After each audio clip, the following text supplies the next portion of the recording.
Assalamualaikum warahmatullahi wabarakatuh. Nama saya Fida Nur Zakia, NPM 06.2018.1.07070. Di sini saya akan menjelaskan materi tentang manajemen biaya proyek. Mata kuliah manajemen proyek perangkat lunak P1. Apa yang dimaksud dengan manajemen biaya proyek? Biaya merupakan sumber daya yang harus dikeluarkan untuk mencapai sasaran tertentu. Biaya umumnya diukur dalam satuan keuangan seperti dolar, rupiah, dan lain-lain. Project Cost Management atau biasa disebut dengan manajemen biaya adalah sebuah metode yang menggunakan teknologi untuk mengukur biaya dan produktivitas melalui siklus hidup penuh proyek tingkat perusahaan.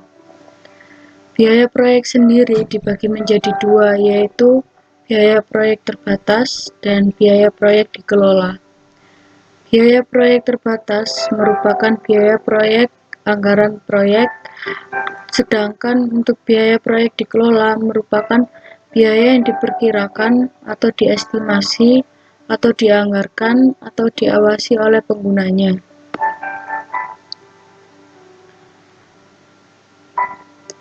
Sumber dari biaya proyek yaitu tenaga kerja, material, kebutuhan perlengkapan dan fasilitas, dan transportasi. Prinsip dasar dalam manajemen biaya proyek. CEO atau Chief Executive Officer atau manajer eksekutif perusahaan sebagai salah satu stakeholder proyek yang sangat penting perannya. Biasanya diketahui lebih banyak tentang keuangan perusahaan, namun sedikit mengetahui tentang IT. Sehingga manajer proyek IT harus dapat menjembatani antara kebutuhan biaya proyek dengan keuangan perusahaan dalam bahasa mereka. Prinsip yang paling mendasar untuk dapat dipahami oleh seorang manajer proyek antara lain berkaitan dengan profit, laba keuntungan sama dengan penerimaan dan pengeluaran. Kemudian life cycle costing, estimasi biaya selama siklus hidup proyek, biaya pengembangan, biaya dukungan selama hasil proyek dimanfaatkan.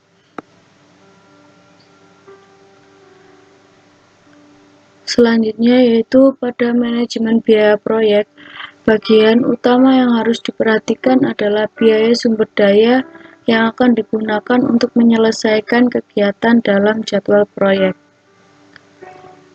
Biaya proyek terbatas, sehingga dibutuhkan cost management plan yang akan menggambarkan bagaimana variasi biaya yang akan dikelola dalam proyek. Proses-proses pada manajemen biaya proyek. Yang pertama yaitu penyusunan perkiraan biaya. Yang kedua yaitu penyusunan anggaran biaya. Dan yang ketiga adalah pengawasan biaya.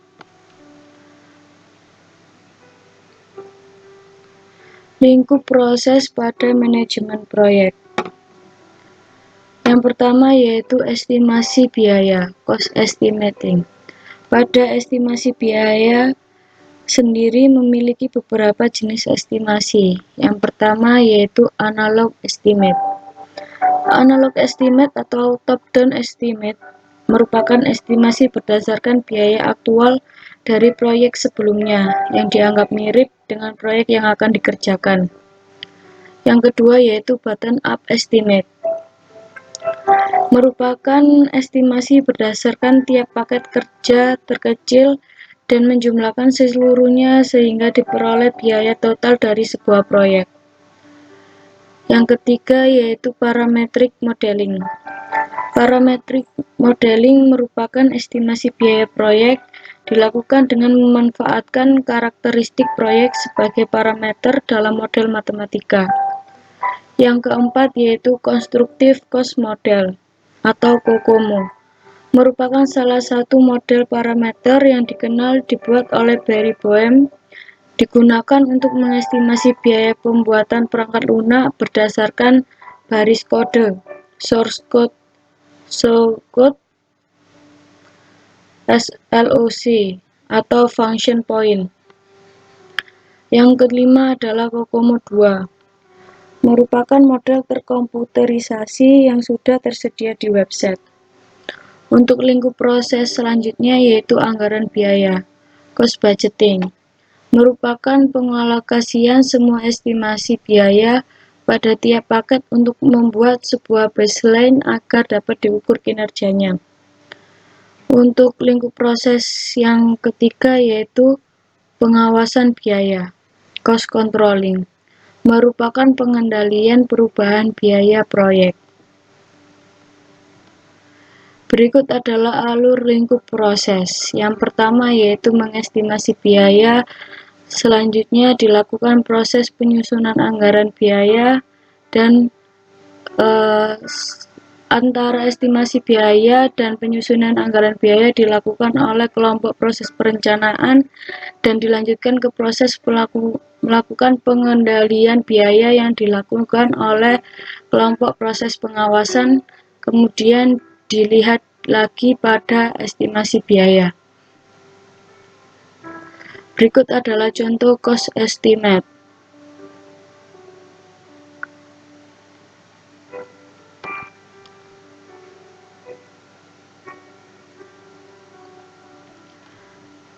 Berikut adalah contoh cost budgeting.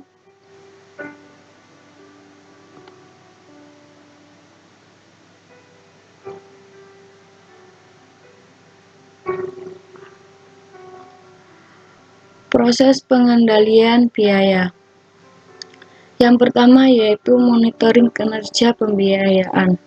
Dan yang kedua yaitu meyakinkan bahwa hanya perubahan yang tepat yang termasuk dalam baseline biaya yang direvisiannya. Dan yang ketiga yaitu memberikan informasi pada stakeholders bahwa perubahan dapat mengakibatkan perubahan biaya pula. Selanjutnya yaitu biaya klasifikasi. Pada biaya klasifikasi sendiri dibedakan menjadi 4 klasifikasi. Yang pertama yaitu type. Type sendiri dibagi menjadi 2 yaitu direct cost dan indirect cost. Direct cost adalah biaya yang jelas berhubungan dengan bagian proyek yang menghasilkan biaya. Contohnya adalah tenaga kerja dan bahan material. Untuk indirect cost adalah biaya yang berhubungan dengan penjualan proyek, administrasi, serta promosi. Untuk klasifikasi yang kedua yaitu frekuensi. Frekuensi sendiri juga dibagi menjadi 2, yaitu recurring cost dan non-recurring cost. Untuk yang recurring cost adalah biaya yang dibutuhkan selama project life cycle berlangsung. Contohnya adalah biaya tenaga kerja, material, logistik, dan biaya penjualan. Untuk yang non-recurring cost adalah biaya yang diberikan satu kali pada awal atau akhir proyek.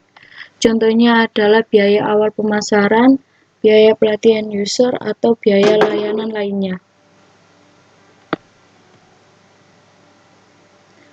Untuk klasifikasi yang ketiga yaitu ada adjustment. Adjustment sendiri dibagi menjadi 2 yaitu fixed cost dan variable cost. Untuk fixed cost adalah biaya tetap selama proyek berlangsung. Contohnya adalah biaya untuk penyewaan peralatan. Sedangkan variable cost merupakan biaya yang akan meningkat selama proyek berlangsung. Contohnya adalah biaya material dan biaya peralatan. Untuk klasifikasi yang terakhir yaitu ada schedule. Schedule sendiri dibagi menjadi 2, yaitu normal cost dan expedited cost. Normal cost merupakan biaya yang digunakan sesuai perencanaan biaya pada awal perencanaan proyek dan telah disetujui oleh stakeholders.